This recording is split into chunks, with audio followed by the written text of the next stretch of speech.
Despite what many people might tell you online, although the squats are a fantastic movement or squat variations are fantastic, you do not need to squat for your glutes.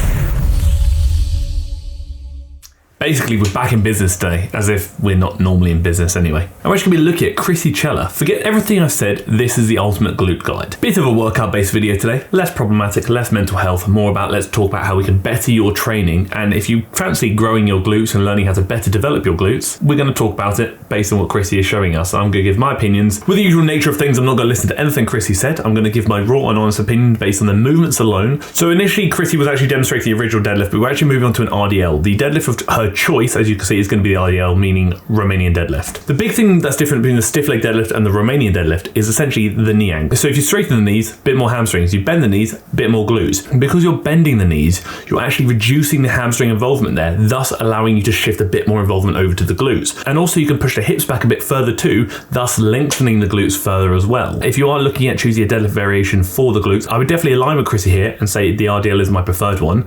So that's always pretty good. If you really do care about lower body development and glute development, having a hip hinge movement like the RDL is pretty important in my eyes. Next, we move on to the hip thrust. Essentially the opposite now. We're no longer working the glutes in their lengthened position, we're actually working them in their shortened position. So immediately with those two movements alone, you've ticked a lot of good boxes. The big thing with this is obviously you want to limit how much other muscles get involved. Therefore, you want to try and remain relatively vertical around the shins. The shins not moving forward or backwards, other muscles are going to get a bit more involved due to the change of knee flexion. So I would definitely say vertical shins is going to be your friend. The glutes have great leverage in the shortened position, so doing thrust variations like such, hip thrust, glute bridge, things along those lines are going to be really important. Genuinely, if you could only really choose two glute movements, I think an RDL and a hip thrust alone are two fantastic ones. Again, I think having more glute work in there is definitely important, but you're working lengthened and shortened. What more do you really want? Despite what many people might tell you online, although the squats are a fantastic movement or squat variations are fantastic, you do not need to squat for your glutes. So with the Smith machine squat,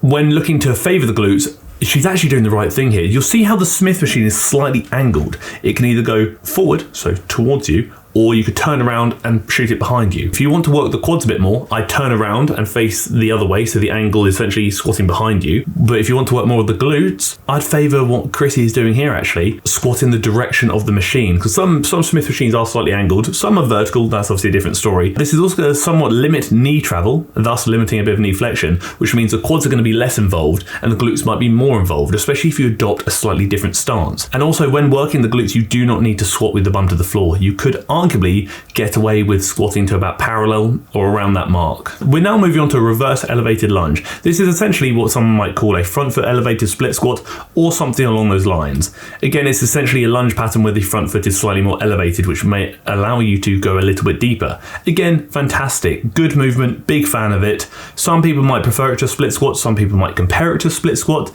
largely working the muscles in a very similar manner. But there are still going to be consistent things to think about when doing lunge patterns or squat patterns when looking at placing a bit more emphasis on the glutes, which is going to be slightly leaning forward, limiting how much the knees travel, so remaining somewhat vertical at the shins. Again, reduces how much the quads are getting involved and focuses a bit more on glute involvement, which is probably what you want if you're watching this video. Obviously, it wouldn't be a glute video if the split squat was not involved. So we're going to talk about the split squat. And the split squat, let's be honest, is the split squats are darkness in an exercise. They are the epitome of sadness, they're the epitome of decline, and the epitome of pain. Every time I do a split squat, I sit there and I think to myself, is this enhancing my life or is this hindering my life? Oftentimes I think to myself, although my glutes might be getting juicy and plump, is my heart hurting and is my brain going down a slump?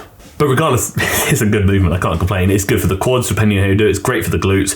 Big thing you'll see there, reverse elevated, meaning the foot on the back is elevated slightly. No, you do not need to stick it on a massive elevation. That's probably going to be quite uncomfortable for you. I'm a big fan of a lower elevation, usually about 6 to 12 inches. But that really does depend on the person, their mobility, their leverages, all that good stuff. Trying to keep a forward lean, we like a forward lean, and also trying to keep those shins a bit more vertical. If you wanted the quads to get a bit more juiced up, you'd elevate that front heel, allow a bit more knee travel and remain a bit more upright. This is looking bloody solid.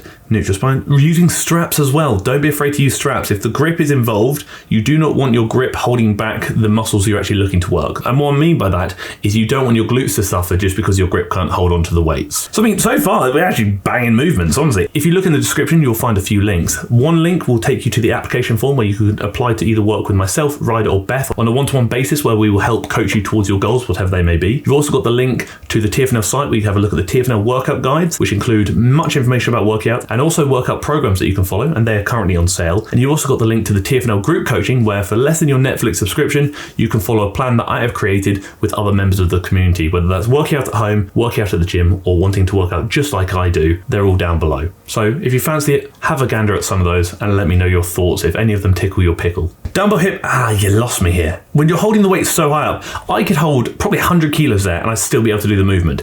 If you want to make this movement more effective, you really want to load the weight as close to the foot as possible. It's just not a movement I would choose. It's not very stable. She's a bit wobbly all over the place, even though she's holding on. The loading of the movement is a bit poor. Like the dumbbell is barely going through a range of motion. She's loaded it so high up on the hip. It's just not pointless, but it's really not as good as it could be. And also the grip is now unnecessarily involved when it really doesn't need to be. This video was great until that last movement. It's the only movement I would change in this list. I would swap it for probably a glute med kickback, which is probably, in my opinion, going to be far more effective. Or arguably, if you don't want to do a kickback variation, I'd probably do something like a 45-degree back extension, slight bend in the knee, bring the hamstrings out of it, bit more emphasis on the glutes. I mean, you could technically do like the machine abduction movement thing if you want to. Probably not my favorite, probably not the ones I would choose. I think realistically it is probably like a lower tier movement in my eyes opinion. Obviously it's got time and a place, but it's not one of my favorites. I think about a hip hinge pattern, so an RDL, a hip thrust pattern, hip thrust, glute bridge, so now you've got lengthened and shortened.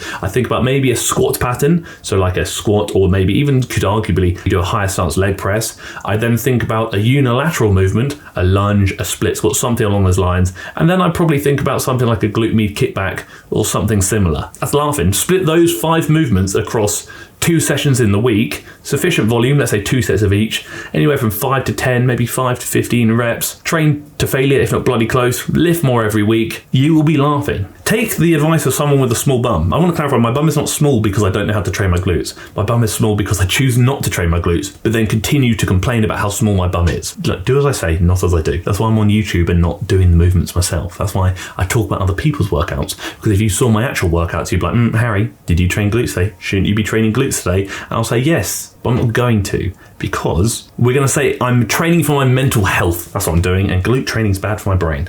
Ignore that tangent. What's wrong? Bloody good video until arguably that final movement. I think there's a lot of good stuff in here. Great movement selection. You do not need to do all of these movements. You can just choose a couple or a few. Just the big thing there is going to be intensity. Whatever you do, make sure you do it properly. Train hard, progressively overload, recover enough. Bloody laughing. But yeah, just my thoughts and opinions, just my take on glute training. Thank you for tolerating me. Thank you for tolerating my small bottom. And thank you for tolerating the video.